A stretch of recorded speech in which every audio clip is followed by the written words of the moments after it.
शिशुपाल का वध की कहानी। शिशुपाल के वध की कथा जितनी रोचक है उससे भी ज्यादा रोचक है शिशुपाल के जन्म के समय घटित हुई घटनाएं। जब शिशुपाल का जन्म हुआ तब वह 3 आंखों तथा 4 हाथों वाले बालक के रूप में जन्मा था। तो उसके माता पिता उससे बाहर ले जाने हेतु बहुत ही चिंतित हुए कि इस बालक को संसार के सामने किस प्रकार प्रस्तुत करेंगे, साथ ही कहीं यह कोई असुरी शक्ति तो नहीं। इस प्रकार के विचार करके उन्होंने इस बालक को त्याग देने का निर्णय लिया। तभी एक आकाशवाणी हुई कि वह ऐसा ना करे, जब उचित समय आएगा तो इस बालक के अतिरिक्त आँख एवं हाथ अपने आप ही अदृश्य हो जाएंगे, अर्थात जब विधि के विधान द्वारा निश्चित व्यक्ति इसे अपनी गोद में बिठाएगा तो ये अतिरिक्त अंग गायब हो जाएंगे और वही व्यक्ति इसकी मृत्यु का कारण भी बनेगा, अर्थात इसका वध भी करेगा। शिशुपाल के माता पिता इस आकाशवाणी को सुनकर आश्वस्त हुए कि उनका पुत्र असुर नहीं है, परंतु दूसरी ओर उन्हें ये चिंता भी होने लगी कि उनके पुत्र का वध हो जाएगा और वह मृत्यु को प्राप्त होगा। शिशुपाल के संबंध में विष्णु पुराण में एक कथा बताई गई है, जिसके अनुसार भगवान श्री हरि विष्णु के 2 द्वारपाल थे, जय और विजय। इन्हें ब्रह्मा जी के मानस पुत्रों ने जय और विजय को श्राप दिया था, क्योंकि वे उन्हें भगवान विष्णु से मिलने से रोक रहे थे। उस समय प्रभु के विश्राम का समय था, इसलिए जय विजय उन्हें द्वार पर ही रोक लेते हैं। इस बात पर ब्रह्मा जी के मानस पुत्रों को क्रोध आ जाता है और क्रोधित होकर वे जय और विजय को श्राप दे देते हैं, जिस कारण उन्होंने श्राप बस धरती पर जन्म लिया है। इस दोनों द्वारपालों को श्राप मिला था कि इन्हें 3 बार धरती पर जन्म लेना होगा और भगवान विष्णु के द्वारा इन्हें मृत्यु प्राप्त होगी और अंत में ये पुनः वैकुंठ धाम को प्राप्त कर पाएंगे।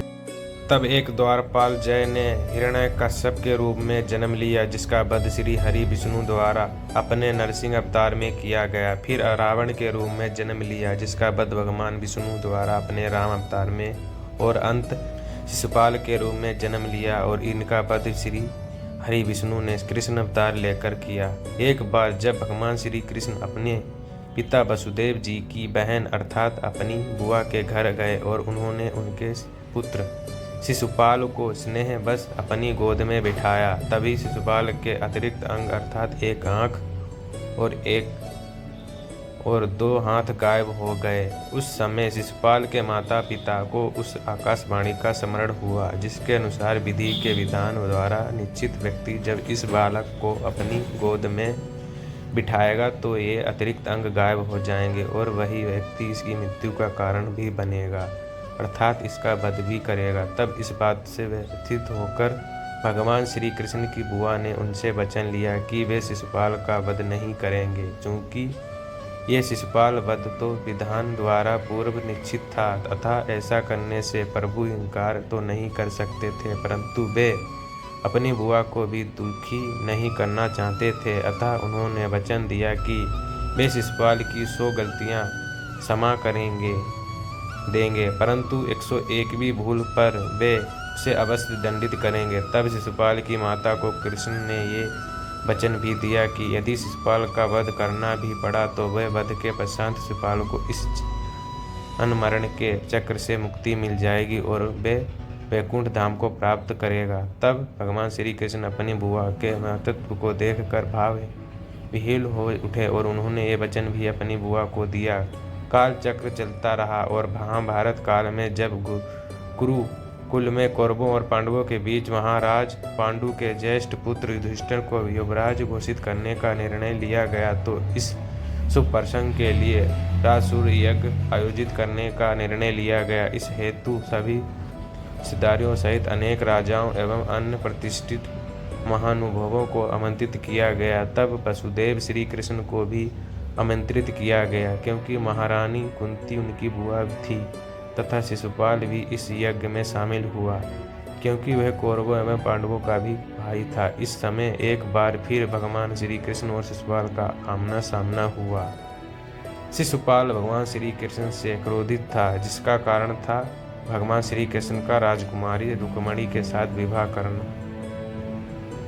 भगवान श्री कृष्ण ने राजकुमारी रुक्मिणी से विवाह किया था, परंतु राजकुमारी रुक्मिणी का विवाह उनके भाई राजकुमार रुक्मी ने अपने परम मित्र शिशुपाल के साथ करना निश्चित किया था।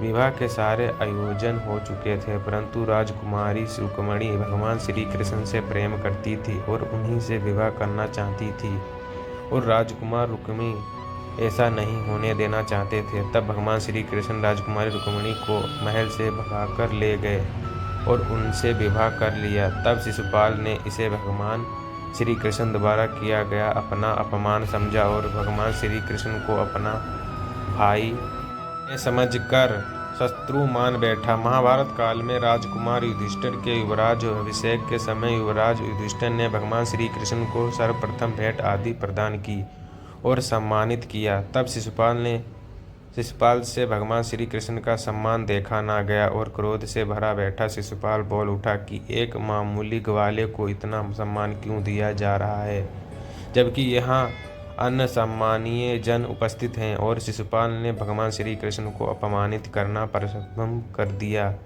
शिशुपाल भगवान श्री कृष्ण को अपशब्द कहे जा रहा था, उनका अपमान किए जा रहा था, परंतु भगवान श्री कृष्ण उनकी बुआ एवं शिशुपाल की माता को दिए वचन के कारण बंधे थे, अतः वह अपमान सह रहे थे। और जैसे ही शिशुपाल ने 100 अपशब्द पूर्ण किए और 101वां अपशब्द कहा, भगवान श्री कृष्ण ने अपने सुदर्शन चक्र का आह्वान किया और इससे शिशुपाल का वध कर दिया। इस प्रकार भगवान श्री कृष्ण ने शिशुपाल का वध किया।